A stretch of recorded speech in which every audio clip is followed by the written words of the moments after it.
When I first got started in the industry, I was always wondering how much people would question my age.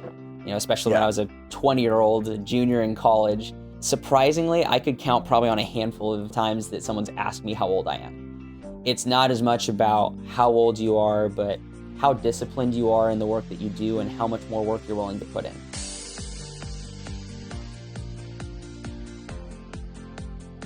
Okay, all right, welcome to the Trust Business Podcast. I'm here with Jonathan Clifford. Jonathan Clifford is he's a financial advisor with Northwestern Mutual.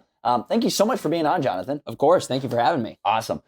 You're incredible, all right? You're 24 years old and you were a certified financial advisor when you were 23. Yes, so sir. that's really young to be a financial advisor in the professional world. So that's impressive. So thank you. Talk to me about that. What's your story? How do you get into that? And how did you achieve that and do that at such a young age? Absolutely. So I got into the industry. It was my first professional job. Started in college with an internship. I'd done some work before. I actually started in the trades at 15. I was a carpenter's apprentice. Really? So yeah, I helped build kitchen cabinets, which my wife will be happy about one day, I'm sure.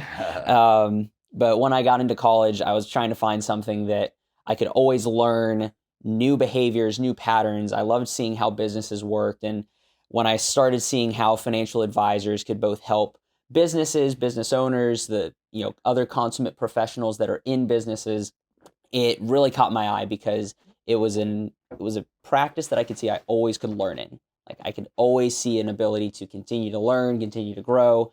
And that's how I got into it. I started as a financial rep intern way back a few years ago, and then I just never looked back. And once I graduated from college, went into the field full time. And one of my mentors, Dexter Wyckoff, he was one of my first mentors in the business. He helped me get my investment licenses. And once I got those done, he said, okay, now you're going to go for CFP. And for those in the audience, CFP is one of the highest levels of designations that a financial services advisor like myself can attain. It's the highest level of competence. So you got to know a lot of stuff, got to have the highest level of care and ethics for clients. So you're held to a much higher standard if you don't treat your clients right. And when I started, I was, I think, 22 by the time I had started full time. I noticed and thought to myself, well, I wonder what the youngest CFP is. The youngest I had heard was 24 years old. And I started doing the math. I was like, okay, it's about a year and a half of classes and education, a few months to prep for the board exam. Yep. If I take the board exam in March of 23, it's right before my 21st birthday in July. Yeah. And so I said, let's go for it. So we saw that there was a record to break, and at least the record that I knew to break, and we went for it. Nice, man. That's amazing. That's amazing. So talk to me. What do you do? What does your day-to-day look like as like a financial advisor? I've never personally hired one, but I know that that's out there and that's a role that a lot of people utilize. So what does your day-to-day look like? Yeah, so day-to-day is going to be pretty varied. It's a mixture of, like with any other business owner, putting out fires, usually before most other things. Yeah. But it's also a combination of reaching out to pre-existing clients. So what are the fires? Like someone just like messed something up with their finances and they need help really quick? Or yeah, sometimes people need quick access to money because of an unexpected emergency. Yeah. Sometimes there's insurance or investment paperwork that needs to be redone or adjusted because, someone in the onboarding process, we're in the middle of onboarding them and, perhaps there just needs to be some adjustments made there. We're also in kind of a leadership position. So some of the new advisors come to us sometimes asking for help, and sometimes they have crises that need to be managed. But those are the typical ones, like servicing, just making sure clients are taken care of there. That's the biggest on the fire side. And then once those fires are taken out or at least subdued for the moment, a lot of my day is searching for more prospective clients. So that can be, hey, we're meeting with XYZ client today and we know that they're in the consulting space, or we know they're in the medical space. Let's see who are some doctors or consultants that are probably in their office that they know that they'd be open to give us a handshake introduction to. And then it's reaching out to them. So calling out prospective clients, seeing if they'd be open-minded to an introduction conversation. Do you ever have people trying to get out there and get new business give you a hard time because of your age and trying to attain new business? Yeah, that's a great question. So when I first got started in the industry, I was always wondering how much people would question my age. Especially when I was a 20-year-old, a junior in college. surprisingly, I could count probably on a handful of times that someone's asked me how old I am. So have I at times been concerned about it? Sure. But I think that's been part of my own development as an advisor and just as a sales professional to know it's not as much about how old you are, but how disciplined you are in the work that you do and how much more work you're willing to put in. And that's what I decided, and that's been my aim to do ever since I've gotten in the industry is basically make the knowledge base that I have more like a 35-year-old advisor, but just crammed into a 24-year-old mind. Because I draw a comparison on that for myself because I'm 26 and I have this business and whatever. And like I'll go out on a quote sometimes, even still to this day, I'll tell them, oh yeah, I started doing this with my dad when I was 15. I started roofing and everything. Yeah. They're like, oh, what are you now, 17? And I'm like, no, I'm a little older than that now. Because I have a young looking face too, right? So that's why I have the beard. Otherwise, I wouldn't be a day over 18. Yeah, it would take me decades to grow that. No, not that long, but no. Anyway, but no, it's interesting, right? And I've had people all the time. Oh, you own that business? They're like a little bit shocked. So sometimes it can play, I'd say, to an advantage. Sometimes it can play to a disadvantage. Sometimes when I'm talking to someone about a big commercial project, they question whether or not I have the experience necessary, whether I've been around long enough. But I'd agree with you that just not having that as a consideration or a barrier, just not even thinking about that and just showing your confidence, showing your competence and showing through. And usually people can see that. And I'm able to lean on the fact that, hey, I did this with my dad and he was doing it since 1983. So I kind of lean on that myself. Exactly. What do you find, other than that I don't know, like, and here's a good question for you. Why don't you think that there are more people our age, like 24, 26, who are starting businesses, and being like entrepreneurial? Like, why do you think? Yeah, that's a great question. I think a lot of it is most people our age, they see the benefits when young professionals like you and I start in an industry really young, begin to master our craft. They see the fruit of that labor and they say, hey, I really want to do that. Like, I want to become the next Robin, who owns a great roofing business. You do not want to be like me, people, please. Trust me. But they see the results and they go, that's what I want. And then give it 3 to 6 months and they start to see there's a lot of input that goes in before that fruit is realized. There's a lot of discipline. There's a lot of failure. There's a lot of challenges, a lot of no's that you hear. And sooner rather than later, that dream of the fruit of that labor starts to slowly fade away in the distance, because now it's, how on earth am I ever going to get to that level, because I'm dealing with all these challenges. And so I think a lot of times individuals our age might want to get into business, but then might shy away from the pain and the discipline that's necessary in order to succeed in it. Right. Yeah. There's just something to be said about putting too much attention on the goal and not enough attention on the process. Because the process is everything. It is continuous, diligent, hard work, whatever role you're at. I don't care if you're starting from the bottom, like in my industry, and you're a roofer, or maybe in your industry, whatever that looks like as the beginner of being a financial planner, advisor, and learning that trade, right? But there's the beginning and there's the grind. And no matter how high up you get into that field, I don't care if you're the roofing company owner of a $100 million roofing company and the CEO of that, it still is going to be constant, diligent work. You can figure out how to delegate things off. You can figure out how to make it so your business really runs on its own. That takes a lot of work, though. And even then, you're still the owner, and there's still hats you have to wear, and you have to wear them diligently. Exactly. So I think that, it's really important people understand to love the process, love the work, figure out how to love that. If you love that, then you can actually reach those milestones. But if all your attention is on the success or whatever that, and the reason I do like the success is like, even me, like, okay, I have this company, like I've achieved some stuff with it, but it really, like, it doesn't really matter that much, because I have to keep working hard. I have to keep showing up. You have to maintain it. Yeah, I have to keep showing up for my team. I have 10 sales guys who need my help. I have project managers who need my help. I have my executive team that needs my help. You have to show up and deliver every day. It does because you quote unquote reach some success doesn't mean that it stops, right? Exactly. So, falling in love with the process rather than just the end goal, I would agree with. And the other thing that you mentioned is just being willing to put in the amount of time. Like, if you want to be good at, say, financial planning, I mean, when did you start? How old were you? 20 years old. 20, so now you're 24. So you've been doing it for 4 years. Like, I started roofing when I was 15. So I've been doing that trade, this business, for 11 years now. Exactly. You're not going to, unless you're like magical, it's going to be tough to hop into a business and master it for like 3 to 6 months and all of a sudden just be crushing it. It takes some time sometimes. It takes some work and effort, diligence.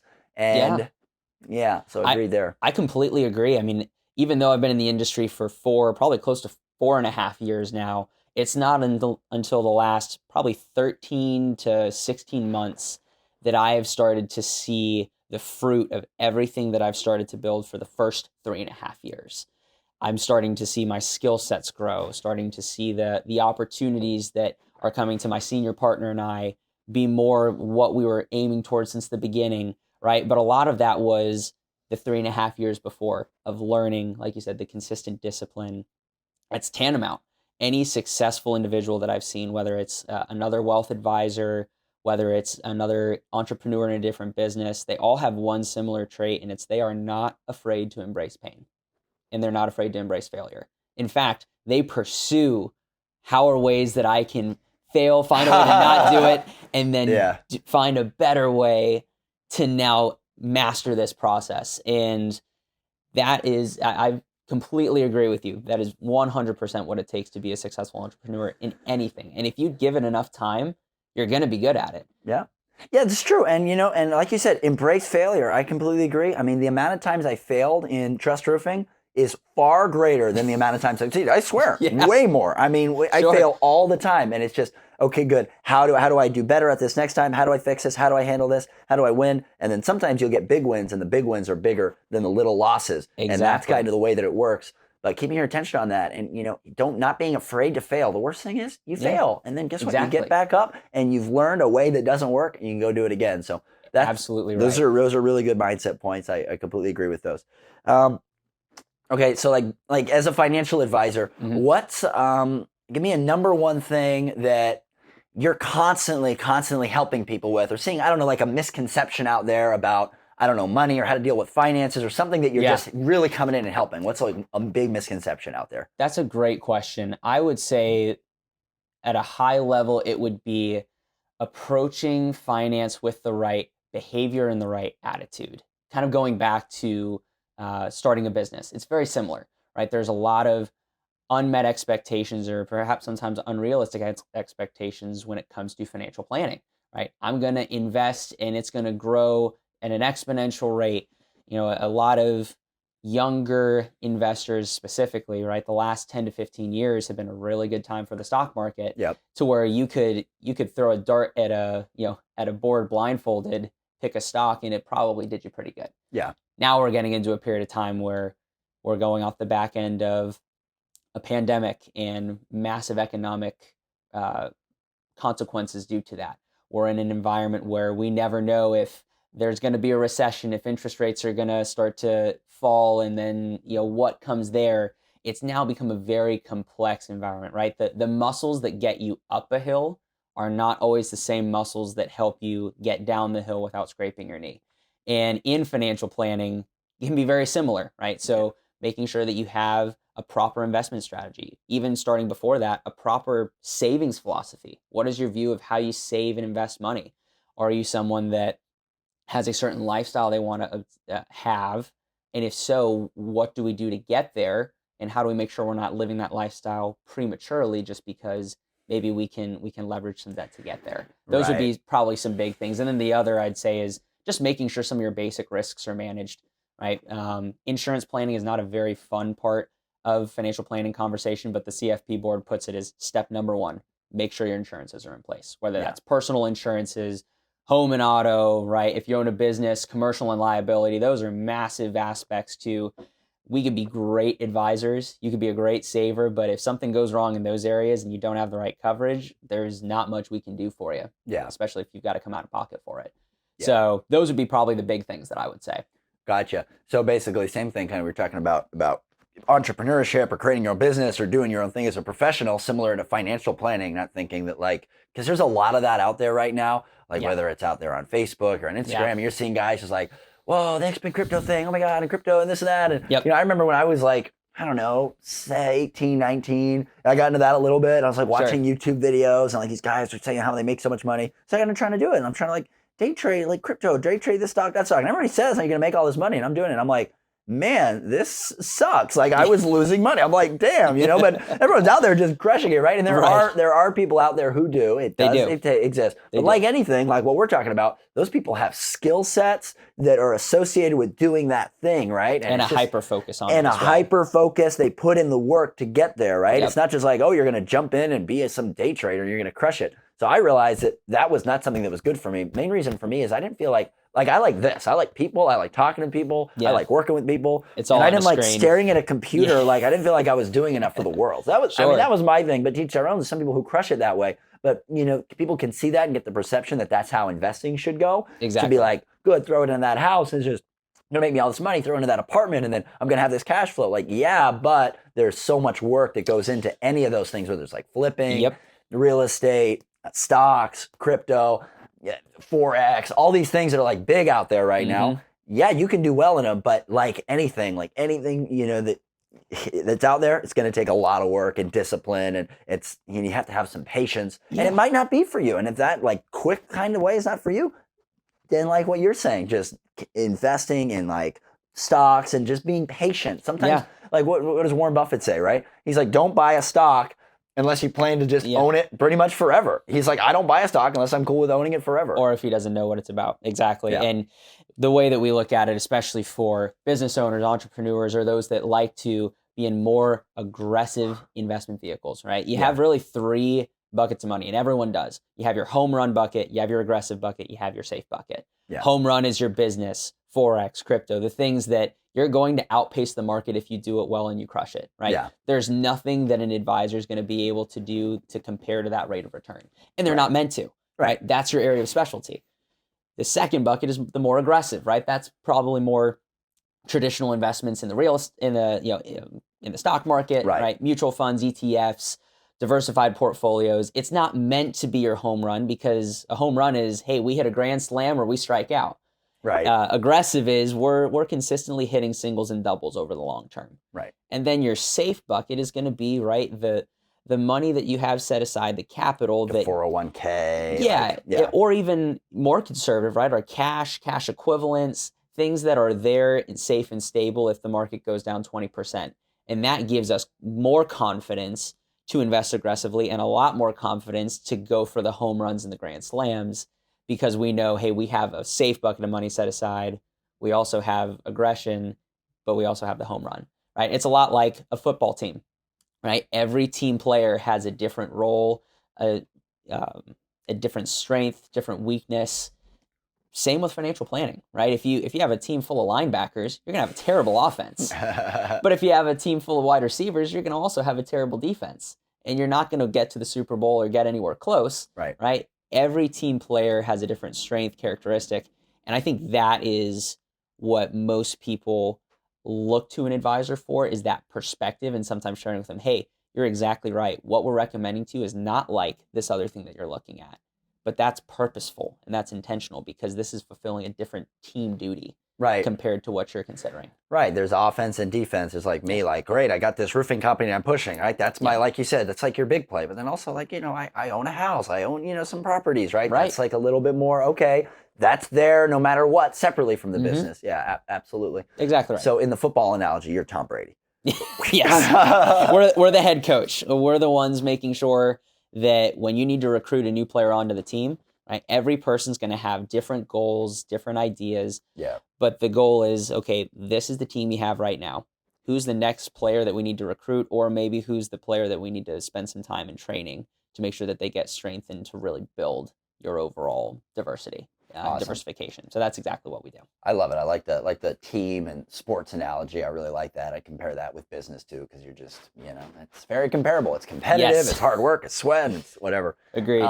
What would you say, like, what's the number one field of business owners or business that you work with the most often right now? Yeah, that's a great question. So I'd say probably the number one is trade industries. So construction, roofing, flooring. We work with a lot of construction, even a little bit further out, like shipping and logistics. So kind of in those areas of business we work a lot in. We also work with physician offices. We work with a few technology and IT type businesses. But we've found where we enjoy working a lot is in that like In like the trades, trade stuff? in the trades Cool. businesses. Yeah. What do you like about working with those guys?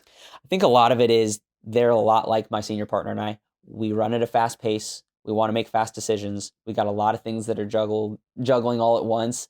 And we relate to the business owners due to that, right? They've got a lot of foremen, a lot of crew, cash flow and opportunities there that often there might be some untapped potential for the business owner. And we're able to, in a brief, succinct way, ask them intentional questions to see what might be some potential opportunities for them to further scale their business, right? The business owner is focused on building revenue, building scale, or building skill set. One of those three, if not all. And so our goal is to not take away time from them doing that, but rather optimize this other area of the financial world that oftentimes there just might not be a lot of mental energy left at the day to pursue. Yeah, right? Just not something they know about, or it's not their specialty. Yeah. And that's part of why we love working with business owners, both in construction and outside, is, y'all are really good at building the business, right? Yeah. You've done an incredible job of it over the last few years, right? Physicians are really good at taking care of patients, practicing medicine.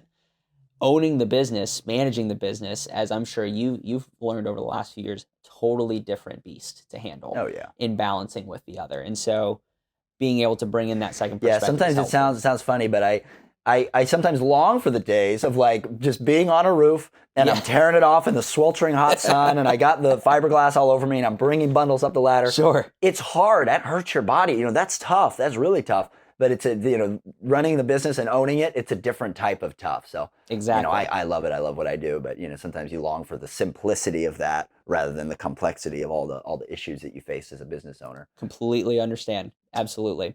So that's where we love to be able to help business owners, is we help take them, even for a brief minute, off the treadmill of the business, take a high level overview of what they're doing, what their goals are, where they want to go, what they're pursuing. Yeah. And help align any financial products or financial services. Our goal is really to connect what's on the owner's balance sheet to what's in their heart and their goals and objectives. And if there's something that does that, we say, hey, this could be a great opportunity for you. If there isn't, or it's not the right time, it's also our duty to have their best interest in mind and say, hey, you could have some great opportunity here and there's some things we could help you with, but it just might not be the right time. But let me at least share with you what that looks like. So when the time comes to execute it, you have full knowledge of how it works and you can just get it moving, because time is money in your case. Yeah. Right. Awesome, man. What does your firm look like? It's like it's you, a partner. Do you guys have anyone else, any staff working with you, or what does that look like? So our immediate practice, so our private practice, we have my senior partner, myself, and then our director of operations. We're bringing on a fourth person this year to kind of help with additional onboarding. Basically, my senior partner, Tej, and I, he was a military veteran of 20 years. Nice. And our goal for both of us is go out and go see clients, go find the opportunities, bring clients in, and we need some more help on the back end to make sure that we don't kill our poor director of operations by sending her way too much stuff. Too much work to do. Exactly. Yeah. So that's our immediate practice. And then we have sister firms within Northwestern that we sometimes refer out to, or that we partner with if the size or the complexity of the case warrants a specialist. We have specialists that deal with private equity over in Connecticut. Yeah. We have business partners in St. Louis that deal with very large businesses. So if there's something that ever we come across that either we aren't fully comfortable taking care of ourselves, or we just want to see how one of those sister firms does it, we bring them in, and that's not an additional cost to the client. It's basically, if whatever revenue we would receive, we split them on the back end. Right. And the client gets two advisors in one. So that's one thing I've loved about our practice is Tej is given kind of full liberty to say, hey, go find people. And if there's something that's way over your head, we'll find somebody. Right. We have some of the best advisors in the country on speed dial. Right. So you're partnered with a lot of people throughout the country. You can. That's really nice to have good partners. That if something is not something you're good at, you can go ahead and give it to them. Exactly. What are you and your partners? What are your guys' like goals for this firm and everything long term? That's a great question. So our number one goal, and this is part of why I really have enjoyed partnering with Tej, our goal is to help as many people as we can, right? So that's part of why we're getting into leadership, helping some of the new advisors, because only us two, we can only help so many people. Right. We bring in 5 to 10 advisors that are helping 30 to 40 people each a year. we're creating some significant impact in helping those advisors create impact in both the local Tampa Bay area and also throughout the country. So our goal would be continue to grow impact by building our advisors that we help grow and develop. And then on our personal practice side, we want to continue to help growing business owners throughout the country. We love working with business owners. We love working with military veterans, right? They've given their all for a very long period of time, and we want to be able to give back to them and make sure that they're well taken care of for the future. So kind of at a high level, our goal is to do that, but just at a greater scale, and make sure that we're being fine-tuned to deal with those really complex cases, right? Where there's high net worth estate planning issues. Yeah. That's an area that I personally want to be able to start specializing in like executive benefits, just because I love solving those problems. You guys got big goals. I love that. That's us too, right? We have big goals. We want to take care of as many clients as we can, as many employees as we can, make a big impact. That's awesome.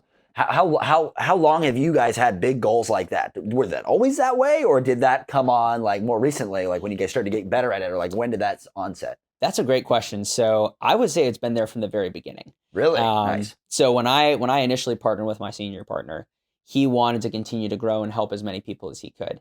And my vision as well has started to be formed by that goal of helping as many people as we can, while also growing our overall skill set, growing how good we are in our business. That's one goal that we have, is basically to be registered with the SEC, which you have to have a certain amount of assets under management to do that. My goal would be if our practice can do that by the time I'm 30, we're going to be rocking and rolling. So I would say a lot of it came from my senior partner, and then just similar to, I remember I heard a little bit of your interviews in the past when you were growing this business, like, hey, I want to do what I do really well and continue to do it as best as I can. And that is my personal goal. We'll see where it goes and exactly what it builds into. And I know some of those ambitious goals are going to grow as I continue to focus on that. But that's my main goal right now. Yeah, I love that. If for me, same thing, right? Our goal is, how can we create as excellent of a roofing experience as possible for our clients, and then as great of an employment opportunity as possible for our team? Sure. And that's what we try to focus every single action on, is how can we make that as great as possible for those people? And when you get your goal and your purpose along that, and you work hard at that, then the money comes and everything ends up working out. But it's putting your attention on those things. So exactly. I love that you have that as your goal. You guys want to get out there and help as many people as possible. Veterans, that's awesome. So yeah, I freaking super dig it, man. Okay, well, thank you so much for being on, man. You're freaking awesome. I've known you for almost 2 years now. You're freaking excellent, man. I've seen you grow and look forward to continuing. So thanks for getting on. How should somebody reach out to you if they want to reach out to you about financial management or consultant, if they're a small business? And you do individuals too. So if it's an individual who just wants some help with where to put their assets and kind of what to do with stuff, like how should they reach out to you? That's a great question. So probably the best way would be, I guess, a work cell number. Yeah. So my work cell is 727-309-7574. Cool. That's probably the best way to be able to get in contact with me. I'm pretty good at getting back to text messages and phone numbers, and more than happy to set up just a 10-15 minute introduction here, share with you what it is that we do, learn a little bit more about the individual, and then we take it from there. We don't we have no obligations with our conversations. Like, you can take any recommendations we make to somewhere else, but hopefully you won't, because our experience is going to be better. Good, you're good. Okay, good. We're gonna put Jonathan's Facebook page also down in the description, so you can reach out to him and everything. Sure. Thank you guys so much. We appreciate you. Thanks, Jonathan. Thanks, Rob. All right, buddy.